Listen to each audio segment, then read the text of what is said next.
आदेश के माध्यम से चुनाव आयोग ने महाराष्ट्र और राष्ट्र के लोगों की आंखों में खुद पर संदेह का कफन डाल दिया। ये ठाकरे गुट के कद्दावर नेता संजय राउत के शब्द हैं, जो उन्होंने 17 फरवरी को कहे थे, जिस वक्त फैसला आया था और शिवसेना के नाम के साथ साथ तीर कमान का निशान भी शिंदे गुट को दे दिया गया था। राउत की उस ट्वीट में बौखलाहट साफ देखी जा सकती थी, लेकिन बौखलाहट का यह मुजाहरा तो कुछ भी नहीं जो राउत ने आज कहा है। वो शिंदे गुट के साथ साथ चुनाव आयोग की आंखों को भी चुंधिया देने वाला है। अक्सर अपने अनर्गल बयानों को लेकर चर्चा में रहने वाले राउत ने शिंदे गुट पर आरोप लगाया है कि शिंदे गुट ने 2000 करोड़ खर्च करके नाम और निशान खरीदा है। लेकिन इस बयान में सच्चाई कितनी है वो देखने वाली बात है, क्योंकि संजय के इस आरोप से शिंदे गुट के साथ साथ चुनाव आयोग तक पर सवाल उठते हैं। ये सब सवालों के घेरे में खड़े होते हैं। आज बात संजय के इसी आरोप पर होगी। शिवसेना का चुनाव चिन्ह और पार्टी का नाम छीनने के बाद भाजपा और शिंदे गुट पर उद्धव गुट के हमले लगातार जारी हैं। इस सियासी दंगल में अब संजय राउत ने भी एंट्री मार ली। उन्होंने बड़ा आरोप लगाते हुए कहा कि शिवसेना का नाम और चुनाव चिन्ह हासिल करने के लिए 2000 करोड़ रुपए की भारी भरकम डील हुई। संजय राउत ने ट्वीट कर कहा, मुझे विश्वास है कि चुनाव चिन्ह और पार्टी का नाम हासिल करने के लिए 2000 करोड़ की डील हुई। ये शुरुआती आंकड़ा है, लेकिन 100% सच है। देश के इतिहास में ऐसा कभी नहीं हुआ। जल्द से जल्द इस बारे में कई खुलासे और होंगे। देश को अवगत किया है कि जिस तरह से शिवसेना और शिवसेना का निशानी है तीर कमान, वो हमसे छीन लिया है। वो न्याय नहीं है, वो सत्य नहीं है। वो एक व्यवहार और व्यापार हो गया, खरीद लिया गया। और अब तक 2000 करोड़ रुपए के लेन देन उस मामले में हुए हैं, सिर्फ शिवसेना से चिन्ह और नाम छीनने के लिए। ये मेरा प्राथमिक अंदाज है, जिसे आप एफआईआर कहते हो, first information report. This is FIR, ये मेरा एफआईआर है। ये निर्णय खरीदा हुआ निर्णय है। 2000 करोड़ का व्यवहार अब तक हो चुका है 6 महीने में, सिर्फ चिन्ह और नाम के लिए। जो सरकार, जो नेता, जो बेईमान लोगों का गुट विधायक खरीदने के लिए 50-50 करोड़ का दाम लगाता है, सांसद खरीदने के लिए 100 करोड़ का बोली लगाता है, हमारे पार्षद और हमारे शाखा प्रमुख खरीदने के लिए 1 करोड़ का 50 लाख का दाम लगाते हैं, वो तो चिन्ह, पार्टी का चिन्ह और पार्टी का नाम खरीदने के लिए कितने की बोली लगा सकता है? आप अंदाजा लगा सकते हैं। मेरी जानकारी है 2000 करोड़।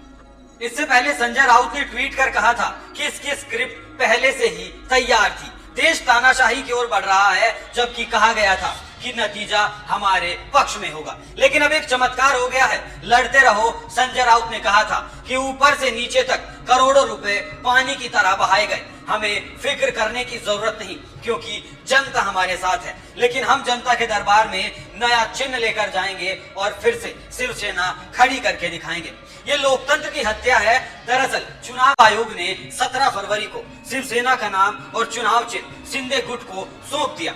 शिंदे गुट ने चुनाव आयोग के इस फैसले का दिल खोलकर स्वागत किया। उन्होंने इसे लोकतंत्र की जीत बताया। चुनाव आयोग के इस फैसले के बाद महाराष्ट्र के सीएम एकनाथ शिंदे ने ये बताया था कि ये लोकतंत्र की जीत है, लोग हमसे जुड़ रहे हैं, ये सत्य की जीत है, ये बाला साहेब के विचारों की जीत है। एकनाथ शिंदे ने कहा था कि ये लाखों कार्यकर्ताओं की जीत है। हालांकि शिंदे गुट से उलट उद्धव गुट ने चुनाव आयोग के फैसले को पूर्व नियोजित बताया था। उनकी तरफ से कहा गया था कि उन्हें पहले से ही इस बात का अनुमान था कि चुनाव आयोग से इस तरह का ही फैसला आएगा। केंद्रीय गृह मंत्री अमित शाह ने महाराष्ट्र के पुणे से बगैर नाम लिए उद्धव ठाकरे पर तंज कसा और चुनाव आयोग के फैसले की सराहना की। गृह मंत्री शाह ने कहा, 17 फरवरी को चुनाव आयोग ने दूध का दूध और पानी का पानी कर दिया। कल ही सत्यमेव जयते के सूत्र को चरितार्थ किया गया। उन्होंने जनसभा में मौजूद लोगों से आह्वान किया, मेरे साथ हाथ उठाइए और महाराष्ट्र की सभी लोकसभा सीटें जीतने के संकल्प की मुट्ठी भींचिए और प्रचंडवाद के साथ बोलिए, भारत माता की जय। कल चुनाव आयोग ने दूध का दूध और पानी का पानी कर दिया है। कल ही सत्यमेव जयते के सूत्र को चरितार्थ किया गया है। और आपकी आवाज ऐसी होगी क्या चलेगी ऐसी आवाज? मेरे साथ दोनों हाथ उठाइए और महाराष्ट्र की सभी लोकसभा जीतने के संकल्प की मुट्ठी भींचे सभी लोग और प्रचंड आवाज से बोलिए, भारत माता की, भारत माता की। गृह मंत्री शाह ने उद्धव ठाकरे का नाम लिए बिना कहा, कुछ लोग मुख्यमंत्री बनने के लिए विरोधी दल के तलवे चाट रहे थे। शिंदे साहब को असली शिवसेना मिल गई। कुछ लोग झूठ बोलते थे, पार्टी के कार्यकर्ताओं को धोखा देकर कुछ लोग सीएम बने थे। उन्होंने आगे कहा, राज्य का चुनाव हम लोग शिंदे और देवेंद्र फडणवीस के नेतृत्व में लड़ेंगे। शाह ने कहा कि मोदी जी के नेतृत्व में तीसरी बार 2024 में हम लोगों की सरकार बनेगी। लेकिन इतना सब होने के बाद भी ठाकरे गुट को यकीन है कि जीत उनकी ही होगी। चुनाव आयोग के फैसले के बाद भी संजय राउत मानने के लिए तैयार नहीं।